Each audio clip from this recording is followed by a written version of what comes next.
പലരും ചോദിക്കുന്നു, ആരാണ് LDF-ന് ഇതൊക്കെ ചെയ്യാൻ വഴി കാണിക്കുന്നത് എന്ന്. അവർ ചോദിക്കുന്നു, മാർക്സ് അല്ലേ വഴി കാണിക്കുന്നതെന്ന്. വഴി കാണിക്കുന്നത് ലെനിനാണോ എന്നും ചോദിക്കാറുണ്ട്. എന്താ LDF-ൻ്റെ മറുപടി?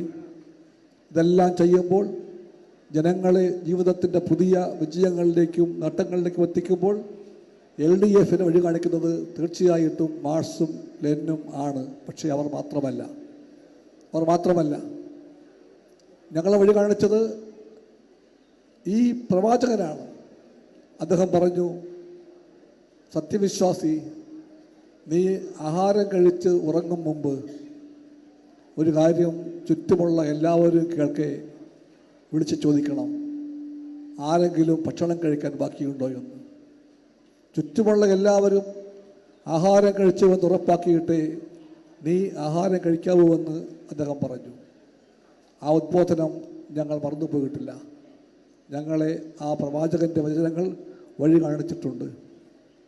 യേശുക്രിസ്തു പറഞ്ഞു, അധ്വാനിക്കുന്നവരെ, ഭാരം ചുമക്കുന്നവരെ, ഭൂമിയിലെ നിന്ദിതരെ, പീഡിതരെ, നിരാശകരെ, നിങ്ങൾ എൻ്റെ അടുത്തേക്ക് വരുവിൻ, ഞാൻ നിങ്ങളെ ആശ്വസിപ്പിക്കാമെന്ന്.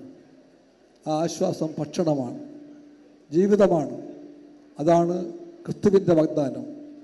ആ വാഗ്ദാനം ഞങ്ങളെ വഴി കാണിച്ചിട്ടുണ്ട്. ഇന്ത്യ കണ്ട ഏറ്റവും മഹാനായ ഹിന്ദു സന്യാസി ആരാണ്?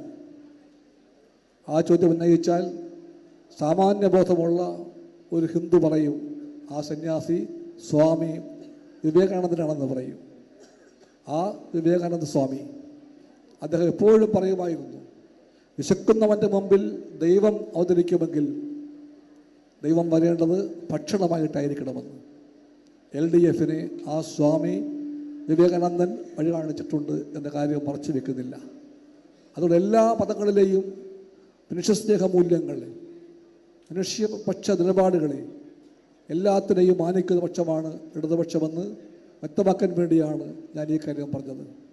കേരളത്തിലെ ഇടതുപക്ഷത്തിൻ്റെ വളർച്ചയുടെ ക്ഷേത്രം വായിച്ചാലറിയാം, പെട്ടെന്നൊരു നാളിൽ അത് പൊട്ടി വീണ ഒന്നല്ല. ആ വഴിയിൽ സാമൂഹികമായ നവോത്ഥാനത്തിൻ്റെ ഒരുപാട് പോരാട്ടങ്ങളുണ്ട്. ആ സമരങ്ങൾ നയിച്ച സീതാരാമ ഗുരുവുണ്ട്, അയ്യൻകാളിയുണ്ട്, പുയകയിൽ അപ്പച്ചനുണ്ട്, അബ്ദുൽ ഖദർ മൗലവിയുണ്ട്. അവരെല്ലാവരും സാമൂഹിക ജീവിതത്തിൽ നവോത്ഥാന മൂല്യത്തിൻ്റെ വെളിച്ചം കൊടുത്തു വെക്കാൻ വേണ്ടി ശ്രമിച്ചവരാണ്. അവരുടെ എല്ലാം പാതകളെ ഇടതുപക്ഷം എന്നും തിരിച്ചറിഞ്ഞിട്ടുണ്ട്. അവരെല്ലാം വന്ന വഴിയിൽ, തെളിച്ച പാതയിലാണ് ഇടതുപക്ഷം കേരളത്തിൽ ശക്തി പ്രാപിച്ചത്. ആ ശക്തിയുടെ പ്രഖ്യാപനമാണ് 57-ൽ നമ്മുടെ ക്ഷേത്രത്തിലാദ്യമായിട്ട് കേരളത്തിൽ ഒരു ഇടതുപക്ഷ ഗവൺമെൻറ് അധികാരമേറ്റത്. ഐക്യ കേരളം പറഞ്ഞത് 56 നവംബർ 1. 57-ലെ ഏപ്രിൽ മാസം 5-ാം തീയതി ഇവിടെ ആദ്യത്തെ ഗവൺമെൻറ് ഉണ്ടായി. ആ ഗവൺമെൻറ് ഒരു ഇടതുപക്ഷ ഗവൺമെൻറ്റായി. ആ ഗവൺമെൻറ് അധികാരമേറ്റ അന്നത്തെ മുഖ്യമന്ത്രി VMS നമ്പൂതിരിപ്പാട് സംസ്ഥാനത്തിലെ ജനങ്ങളോട് ഒരു പ്രക്ഷേപണം ചെയ്തു. അന്ന് TV ഇല്ലാത്തത് കൊണ്ട് ആ പ്രക്ഷേപണം ആകാശവാണിയിലൂടെയാണ് എല്ലാവരെയും കേട്ടത്. VMS പറഞ്ഞത് ഇങ്ങനെയാണ്: ഞങ്ങൾ വന്നത് സോഷ്യലിസവും കമ്മ്യൂണിസവും നടപ്പിലാക്കാൻ വേണ്ടിയല്ല നാളെ. ആ നിലപാട് യാഥാർത്ഥ്യബോധമുള്ള ഒന്നല്ല.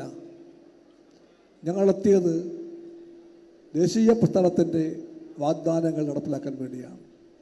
ഭൂമിയെ സംബന്ധിച്ച്, ആഹാരം സംബന്ധിച്ച്, വിദ്യാഭ്യാസം സംബന്ധിച്ച് ദേശീയ പ്രസ്ഥാനം പറഞ്ഞ വാഗ്ദാനങ്ങൾ നടപ്പിലാക്കാൻ കോൺഗ്രസ് മറന്നുപോയവ, അതെല്ലാം നടപ്പിലാക്കാൻ വേണ്ടിയാണ് ഞങ്ങൾ വന്നതെന്ന് അദ്ദേഹം പറഞ്ഞു. അന്ന് ഇന്ന് വരെയുള്ള എല്ലാ ഇടതുപക്ഷ ഗവൺമെൻറ്റുകളും ഏറ്റവും ഇറക്കവുമെല്ലാം ഉണ്ടായപ്പോഴും ഇടതുപക്ഷം ഭരിച്ചപ്പോഴെല്ലാം നാം നടപ്പിലാക്കാൻ ശ്രമിച്ചത് ആ വഴിയായിരുന്നു, ആ ജനപക്ഷ നിലപാടുകളായിരുന്നു. അതിൻ്റെ പ്രഖ്യാപനമാണ് എല്ലാ സമയത്തും ഇടതുപക്ഷം മുന്നോട്ട് വെച്ചത്. അതിൻ്റെ പിന്തുടർച്ചയായിട്ടാണ് കഴിഞ്ഞ 10 കൊല്ലക്കാലം ഇവിടെ സഖാവ് പിണറായി വിജയൻ നയിച്ച നമ്മുടെ ഗവൺമെൻറ് മുന്നോട്ട് പോയത്.